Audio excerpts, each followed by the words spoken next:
Sir ಬೇಡ sir, ಬಾಯ್ಬಿಡು. Sir ಬೇಡ sir, ಹೊಡಿಬೇಡಿ sir. ಸತ್ಯ ಹೇಳಿದ್ರೆ ಸರಿ, ಇಲ್ಲ ಅಂದ್ರೆ ಹರಿಶ್ಚಂದ್ರ ಘಾಟೆ ಹಾಕ. ಸರ್ ಬೇಡ ಸರ್, ಸರ್ ಸರ್ ನಿಜ ಹೇಳ. ನಿಜ ಹೇಳ್ತೀನಿ ಸರ್.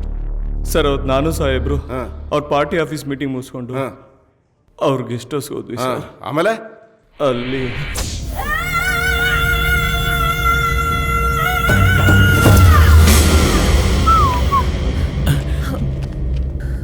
ಅದು ಪ್ರಾಪರ್ಟಿ ವಿಷಯದಲ್ಲಿ ಒಂದು ಕನ್ಫ್ಯೂಷನ್ ಇತ್ತು. ನನಗೂ ಕೆಲವು ವಿಷಯಗಳಲ್ಲಿ ಕನ್ಫ್ಯೂಷನ್ ಇದೆ. ಬಾ ಕೂತ್ಕೊಂಡು ಕ್ಲಿಯರ್ ಮಾಡೋಣ.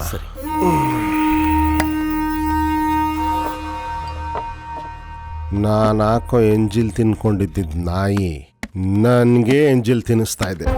ಇದಕ್ಕೆ ಯಾವ ಸೆಕ್ಷನ್ನು ಶಿಕ್ಷೆ ಇಲ್ವಾ ಪ್ರಕಾಶ?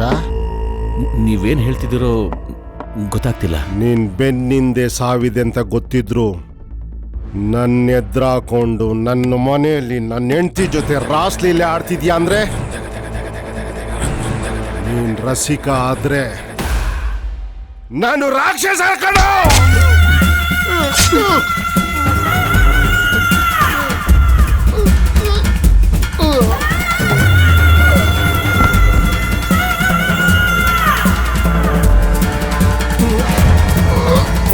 ಬೆನ್ ಹಿಂದೆ ಸಾವಿರೋದು ನನಗಲ್ವೋ ನಿನಗೆ?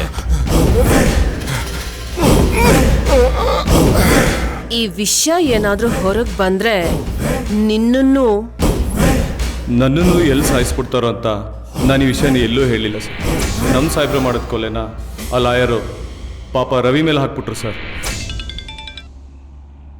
ಹೇಳ್ರಿ ತರುಣ್.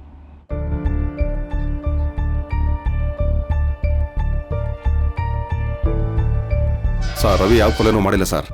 ಆ ಭುಜಂಗ ಮಾಡಿರೋ ಕೊಲೆನ ರವಿ ತನ್ನ ಮೇಲೆ ಹಾಕೊಂಡು ಪ್ರಾಕ್ಸಿ ಹೋಗಿದ್ ನಿಜ ಸರ್. ಹೌದಾ? ಹೌದು ಸರ್.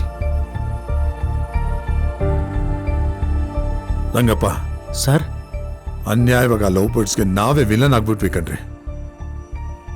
ಆದಷ್ಟು ಬೇಗ ಆ ಹುಡುಗಿ ಏನಾದ್ರು ಅನಾಹುತ ಮಾಡ್ಕೊಳ್ಳೋದಕ್ಕೆ ಮುಂಚೆ ನಾವು ಅಲ್ಲಿಗೆ ಹೋಗಿ ರೀಚ್ ಆಗ್ಬೇಕು. ಹೌದು ಸರ್. ಬೇಗ ಹುಡುಗಿ ಮನೆಗೆ ನಡೀರಿ.